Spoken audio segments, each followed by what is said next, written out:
বিধানসভায়। আপনারা জানেন আজকে মুখ্যমন্ত্রী মমতা বন্দ্যোপাধ্যায় তিনি উপস্থিত রয়েছেন এবং সদ্য শেষ হওয়া বিধানসভার 4টি উপনির্বাচনে যে জয়ী 4 জন তৃণমূল কংগ্রেসের প্রার্থী তাদের শপথ অনুষ্ঠান ছিল। আর সেখানে কিন্তু ফের এবার আক্রমণ চালালেন মুখ্যমন্ত্রী রাজভবনের উদ্দেশ্যে, রাজ্যপাল সিবি আনন্দ বোসের উদ্দেশ্যে। কথা বলবো আমাদের প্রতিনিধি আশাবুল হোসেন রয়েছেন টেলিফোন লাইনে। আশাবুল, কি বললেন মুখ্যমন্ত্রী?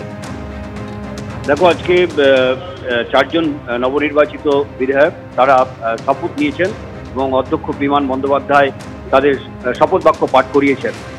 এর আগে অধ্যক্ষের পক্ষ থেকে রাজ্যপালের কাছে অনুমতি চাওয়া হয়েছিল, কিন্তু সেই অনুমতি অধ্যক্ষ কাছে এসে পৌঁছয়নি। ফলে এই যে এর আগে 2 জন বিধায়কের শপথ গ্রহণ নিয়ে তীব্র টালবাহানা এবং তারপর নতুন যে নবনির্বাচিত 4 জন বিধায়ক সেক্ষেত্রেও রাজ্যপালের অনুমতি আসেনি এবং অধ্যক্ষ তাদের শপথ বাক্য পাঠ করালেন।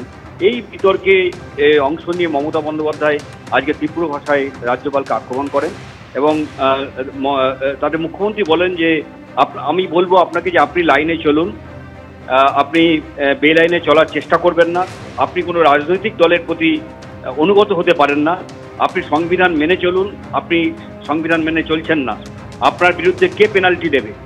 তোমাকে এই পেনাল্টি কথাটা কেন? তুমি জানো যে রাজ্যপালের পক্ষ থেকে রেয়া হোসেন সরকার এবং সায়ন্তিকা বন্দ্যোপাধ্যায় তাদের কাছে চিঠি এসছে, যেহেতু তারা অধ্যক্ষের কাছে শপথ গ্রহণ করেছেন এবং রাজ্যপাল ডেপুটি স্পিকারকে বলেছিলেন শপথ গ্রহণ করাতে, এবং সেই কারণে তাদের চিঠি দিয়ে হুঁশিয়ারি দেওয়া হয়েছে তাদের পেনাল্টি করার জন্য। সেই প্রসঙ্গ টেনে মমতা বন্দ্যোপাধ্যায় বলেন যে আপনার বিরুদ্ধে পেনাল্টি কে দেবে? 500 টাকা করে পেনাল্টি করেছেন, এটা তো ব্রিটিশ আইন।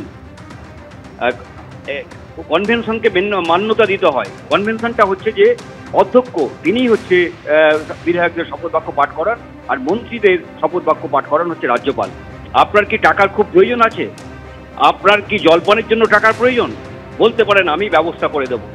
ঠিক এইভাবে আজকে মুখ্যমন্ত্রী রাজ্যপালকে তীব্র ভাষায় আক্রমণ করেছেন এবং সেই সঙ্গে স্পষ্টভাবে আজকে জানিয়েছেন যে অধ্যক্ষ যে শপথ বাক্য পাঠ করিয়েছেন সেটা বিধানসভার রুল মেনেই তিনি করেছেন।